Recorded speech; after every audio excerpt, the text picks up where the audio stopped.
जय श्री श्याम भक्तों। कार्तिक का पावन महीना चल रहा है और इस पावन महीने में हम कुछ भी स्नान, दान, कथा, श्रवण करते हैं, उसका हमें करोड़ों गुना फल की प्राप्ति होती है। कार्तिक के महीने में तुलसा जी की पूजा की जाती है, लेकिन आप तुलसा जी कहीं से भी उखाड़ करके अब कार्तिक के महीने में अपने घर में ना लगाएं कि हम ले आते हैं और लगा देते हैं। ये सावन के महीने में या भादवे के महीने में लगा सकते थे, और से पहले लगा सकते थे, लेकिन अब कार्तिक के महीने में आप नहीं लगा सकते हैं। पूजा आप डेली कर सकते हैं। पूजा में आप थोड़ा सा जल चढ़ाएं, हल्का सा जल, ज़्यादा जल नहीं चढ़ाना है। अगर छींटे लगाते हैं बस इतना सा ही थोड़ा सा जल चढ़ाते हैं। रोली है, जो रोली आप थोड़ी सी तुलसा जी के नीचे जो गमला होता है उसमें आप अच्छे से लगा दें, लेकिन तुलसा जी के ऊपर ज़्यादा ना लगाएं। चावल जरा से वहीं नीचे लगाएं, क्योंकि चींटियाँ वगैरह हो जाती है तो फिर वहाँ पर जो है खराब हो जाती है तुलसा। थोड़ा सा गुड़ आप लगा सकते हैं और फिर पानी के आप 2 छींटे वहाँ पर लगा दें। एक दीप दान जरूर करें, घी का दिया। कार्तिक के महीने में वैसे तो ब्रह्म मुहूर्त में स्नान किया जाता है। अब कईयों को ब्रह्म मुहूर्त नहीं समझ में आता है। जब तारे रहते हैं, तारों की छाँव में कार्तिक स्नान होता है, बस उस टाइम पे आप स्नान कर लें तो आपको वो कार्तिक स्नान का भी फल मिल जाता है। जो पथवारी वगैरह रख के आप नहीं कर सकते हैं या फिर बाहर कहीं नहीं जा सकते हैं, आप स्नान कर ले। स्नान करने के बाद थोड़ा सा जल आप सूरज को चढ़ा दें। सूरज भगवान उगे हैं या नहीं उगे हैं ये कोई ज़रूरी नहीं है, उनको लग जाता है। आप स्मरण करके पहले सूर्य भगवान को जल चढ़ाएं, उसके बाद तुलसी जी को आप जल चढ़ाएं और उसके बाद दीप दान करें, दिया रखें, घी का दिया जला करके आप रखें। और वहाँ पर फिर आप हाथ जोड़े, घर में जैसे आप पूजा करते हैं वैसे कर ले। तो ये कार्तिक स्नान शुरू हो जाता है आपका, क्योंकि स्नान जो है, लोग बाहर गंगा जल भी स्नान करने गंगा सागर भी जाते हैं, और वो हरिद्वार जाते हैं, कोई पुष्कर जाते हैं।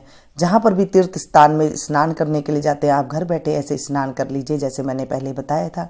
थोड़ा सा बाल्टी में गंगा जल डाल करके, या फिर आप तुलसी के पत्ते डाल करके, या फिर आप तांबे का लोटे का जल डाल करके, जैसे बताया था वो डाल करके आप स्नान कर सकते हैं। तो वो भी जो है तीर्थ का स्नान माना जाता है। तारों की छाँव में जब हम स्नान करते हैं तो वो ब्रह्म मुहूर्त का स्नान कहा जाता है। ऐसे कार्तिक में स्नान करें। कार्तिक में स्नान करने से सारी मनोकामना पूरी होती है। जो भी मनोकामना होती है सारी पूरी होती है। इसमें विवाह की भी होती है, पुत्र की भी होती है, क्योंकि इसमें आप देखिए सारे व्रत आते हैं। करवा चौथ, होई आटे, धनतेरस, लक्ष्मी जी भी आती है, भैया दूज भी आती है, गोपाष्टमी भी आती है, आंवला नवमी भी आती है, आंवला की भी पूजा होती है। सारा कुछ इस कार्तिक के महीने में आता है। इसलिए सारी मनोकामना पूर्ति के लिए, अगर आपने अभी तक स्नान नहीं किया है कोई बात नहीं, आप नहीं कर सकते हैं तो आप लास्ट के 5 दिन कर सकते हैं। एकदम ठंडा ठंडा जल से आप आजकल तो कोई नहा नहीं सकता, अगर आपके शरीर में है तो आप नहा सकते हैं, नहीं तो हल्का सा गुनगुना पानी, जैसे ताज़ा पानी आ रहा है इस तरह से हल्का सा गुनगुना पानी से आप लास्ट के 5 दिन स्नान कर सकते हैं। आप कथा श्रवण करें, जो कथा है इनको श्रवण करेंगे तो भी आपका कार्तिक स्नान माना जाएगा। आप कभी भी मर्जी इसे सुन सकते हैं, रात भी होने से आप पहले सुन सकते हैं। और तुलसा जी की क्यारी जो है वहाँ पर आप शाम को भजन गाए जाएंगे दीपावली के बाद। जब मैं आपको बताऊंगी कि वो कौन से भजन होते हैं, वो शाम के भजन होंगे। अभी जो दीपावली तक है वो सुबह सुबह ही पूजा पाठ की जाती है, और शाम को तुलसा जी के आगे दीप दान जरूर किया जाता है, घी का दीपक। तो चलिए शुरू करते। बोले विष्णु भगवान की जय। श्री कृष्ण गोविंद हरे मुरारी, हे नाथ नारायण वासुदेवा। श्री कृष्ण गोविंद हरे मुरारी, हे नाथ नारायण वासुदेवा। श्री कृष्ण गोविंद हरे मुरारी, हे नाथ नारायण वासुदेवा। 11वां अध्याय। नारद जी ने कहा, एक समय जलंधर की पत्नी सहित असुरों से सम्मानित हो सभा में बैठा था, तो परम कीर्तिवान श्री शुक्राचार्य जी वहां पहुंचे, जिनके तेज से सब दिशाएं प्रकाशित हो गई। गुरु जी को आता देख असुरों सहित सागर पुत्र ने उठकर बड़े आदर से उनको प्रणाम किया। तेजस्वी शुक्राचार्य ने सबको आशीर्वाद दिया। फिर एक आसन पर बैठकर सब दैत्य भी यथा स्थान पर बैठ गए और सागर पुत्र से नम्रता से यह प्रश्न किया, हे गुरुजी, राहु का सिर किसने काटा था? आप हमें यह बतलाइए।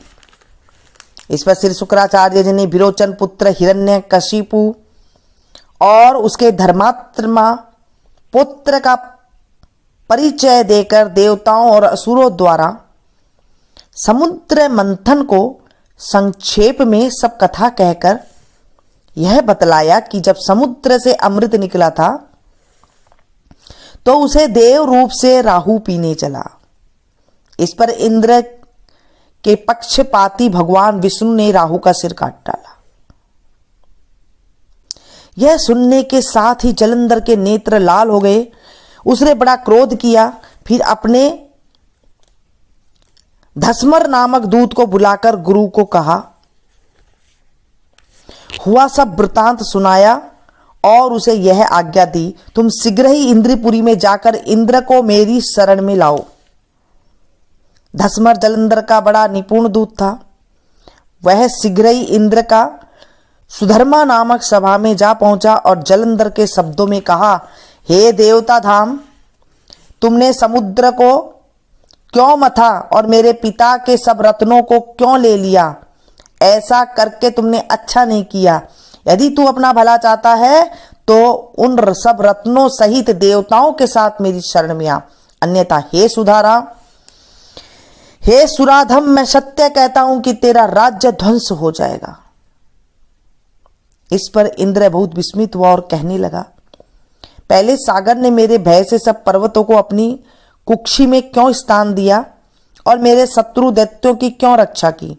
इसी कारण मैंने उनके सब रत्न हरण किए हैं। मैं भी सत्य कहता हूं कि मेरा द्रोही सुखी नहीं रह सकता। इंद्र की बात सुनकर वह दूत शीघ्र ही जलंधर के पास आया और सब बातें उसे कह सुनाई, जिन्हें सुनते ही वह दैत्य मारे क्रोध के अपने होठ काटने लगा और देवताओं को जीतने के लिए उसने उद्योग आरंभ किया। फिर तो सब दिशाओं तथा पाताल से करोड़ों दैत्य उसके पास आ गए।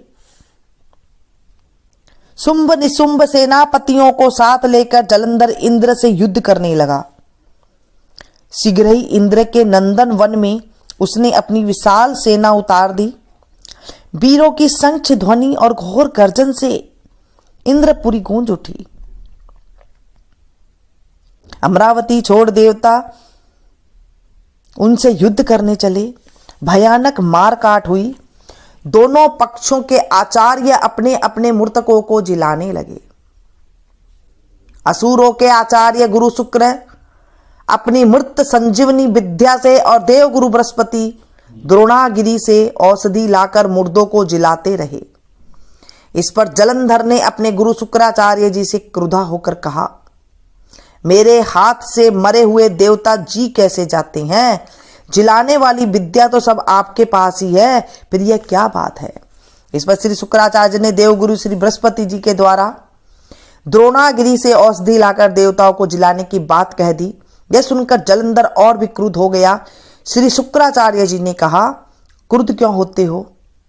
यदि शक्ति हो तो द्रोणागिरी पर्वत को उखाड़ कर समुद्र में फेंक दो, तब मेरे कथन की सत्यता प्रमाणित हो जाएगी। इस पर जलंधर क्रुद्ध होकर शीघ्र ही द्रोणागिरी पर्वत के पास जा पहुंचा और अपनी भुजाओं द्वारा उसे जड़ से उखाड़कर समुद्र में फेंक दिया। यह भगवान शंकर का तेज था। इसमें जलंधर की कोई विचित्रता नहीं थी। पश्चात यह सागर पुत्र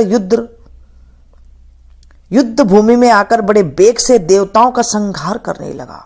जब बृहस्पति औषधि लेने के लिए द्रोणागिरी पर्वत पहुंचे तो द्रोणागिरी की जगह वहां पर उन्हें सूना मैदान मिला।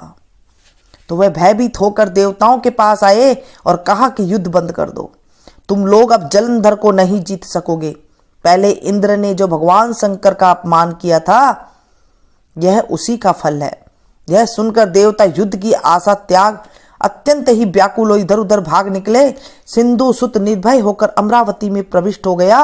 इंद्र आदि देवताओं ने गुफाओं में शरण ली। बोलिए विष्णु भगवान की जय।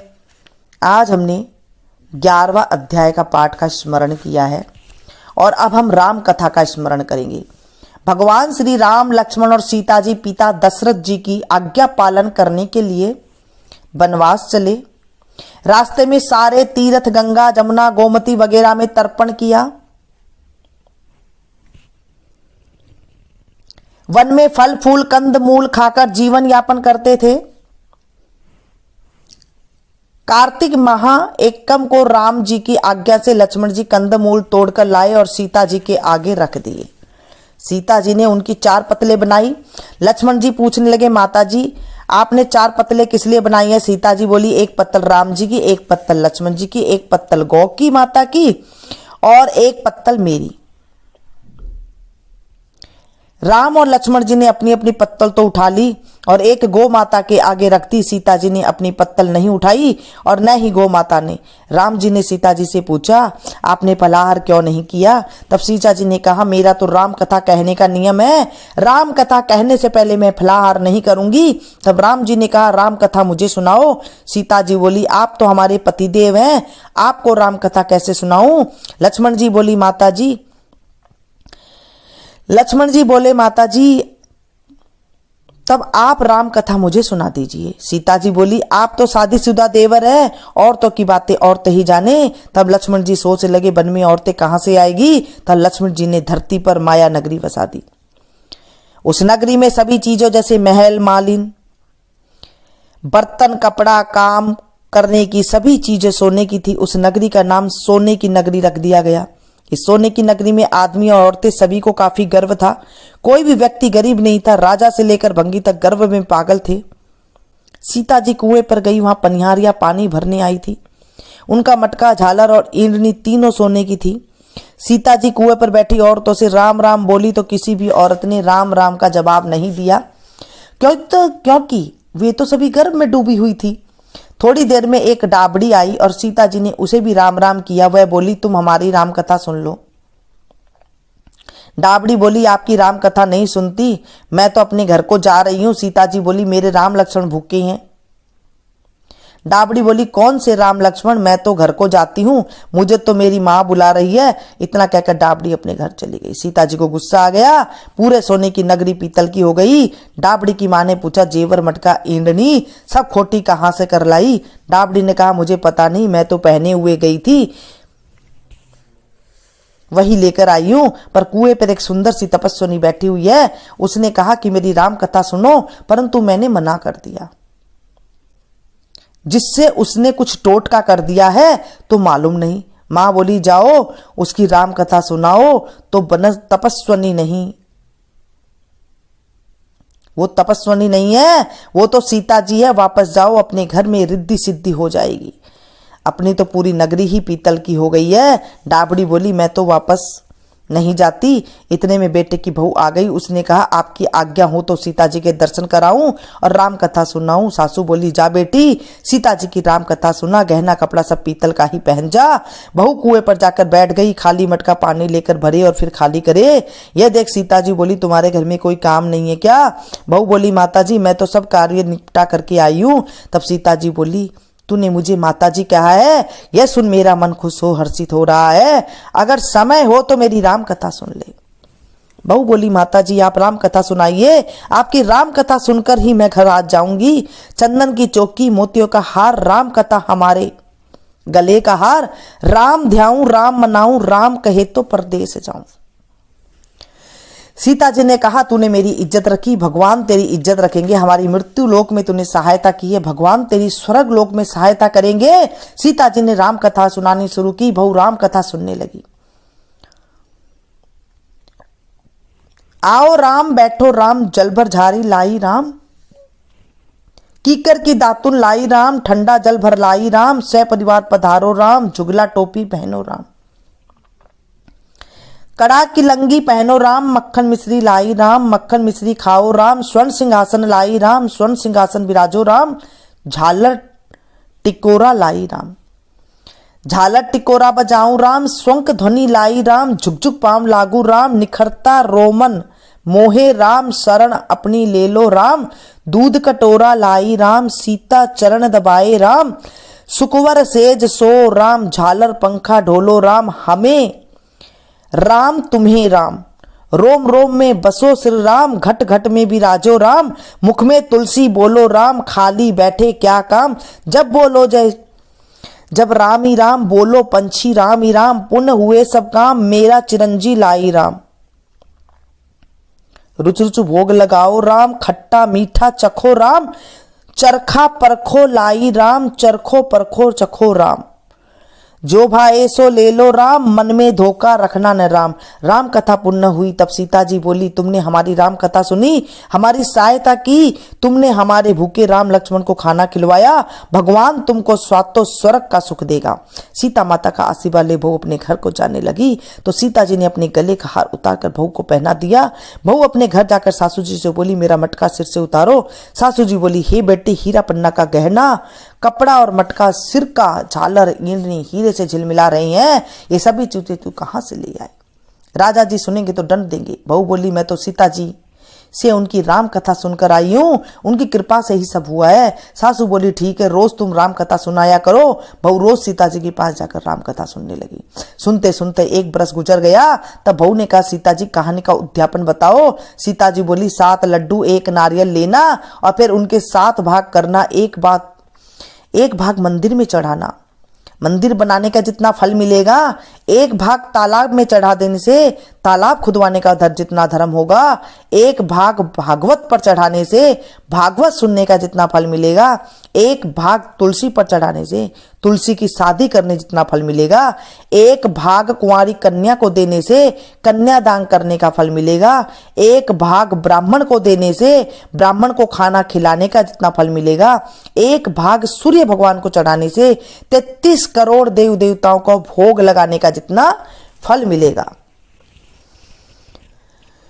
बहू जल्दी जल्दी घर गई, 7 लड्डू और 1 नारियल लाई, उसके 7 बराबर भाग किए, 1 भाग मंदिर में, 1 भाग तालाब में, 1 भाग भागवत में, 1 तुलसी में, 1 कन्या को, 1 ब्राह्मण को, 1 सूर्य भगवान को चढ़ाया। सूर्य भगवान को चढ़ाने से 33 करोड़ देवी देवता ने भोग लगा लिया। अब बहू फिर से सीता जी के पास गई और बोली, माता जी मैंने सबका उद्यापन कर दिया। सीता जी बोली, अच्छा बहू अब बैठ जाओ, 7 दिनों बाद बैकुंठ धाम विमान आएगा। 7 दिनों बाद ही बैकुंठ धाम से विमान रिमझिम झिमझिम करता आया। बहू बोली, सासू जी विमान आया, आप भी चलो। सासू जी बोली, बहू मैं अकेली कैसे जाऊं, अपने ससुर को भी ले लो, अपने माता पिता को ले लो, भाई बंधु कुटुंब कमर को ले लो, अड़ोसी पड़ोसी को ले लो। बहू ने सबको विमान पर बिठा लाई। विमान फिर भी खाली रहा। इतने में ननद आई और बोली, भाभी मुझे भी विमान पर बैठा लो। माता जी ने देखा विमान की जगह ही नहीं है। बहू सीता जी बोली, माता जी हमारी ननद रानी को भी बैठाओ। सीता जी बोली, तुम्हारी ननद घमंड से भरी हुई है और हमारा विमान कच्चे धागे से बना हुआ है, यह टूट जाएगा। ननद बोली, भाभी जी मैं यहाँ अकेली रहूंगी तो सांप बिच्छू खा जाएंगे। भाभी जी बोली, अपनी करनी आप ही भोगो, हमें अपनी करनी से सीता माता के साथ जा रही हैं। इतने में बहू अपने पति के साथ विमान में विराजमान हो गई। यह देख नगरी के सभी लोग इकट्ठे हो गए और पूछने लगे, बहू आपने ऐसा कौन सा धर्म कार्य किया था सो सब लोग सीता जी के साथ विमान में बैकुंठ में जा रहे हैं? आपने रामायण का पाठ किया या गीता का पाठ किया या कोई अखंड पुण्य किया जिससे कि स्वर्ग विमान लेने आया है तुम्हें? बहू बोली, मैं तो केवल सीता माता से राम कथा सुनी और उसका उद्यापन किया। नगरी के लोग कहने लगे, बहू हमें भी राम कथा सुनाओ। बहू ने सबको राम कथा सुनाई। राम कथा संपूर्ण होने पर पूरी नगरी सोने की हो गई। बहू बोली, जो कोई राम कथा को 108 पुस्तकें बांटेगा उनको भी उतना ही फल मिलेगा जितना मुझे मिला। 108 लोगों को सुनाएगा उसे भी उतना फल मिलेगा जितना मुझे मिला। सभी नगरवासियों ने राम जी की जय जयकार की। सीता जी ने सबको विमान में बैठा लिया। विमान स्वर्ग के रास्ते पर चल पड़ा। स्वर्ग के 7 द्वार अपने आप खुल गए। प्रथम द्वार पर नाग देवता सामने आए। 7 द्वार पार करने के बाद विमान स्वर्ग से नीचे उतरा। 33 करोड़ देवी देवता बहू से पूछने लगे, तुमने ऐसा कौन सा पुण्य कार्य किया जिसके स्वर्ग से 7 द्वार पार करके हमारे पास आई हो। बहू बोली, मैं तो सीता माता राम जी की कथा सुनी थी और उनका उद्यापन किया। 33 करोड़ देव देवता बोले, हमें भी राम कथा सुनाओ। बहू ने सबको राम कथा सुनाई।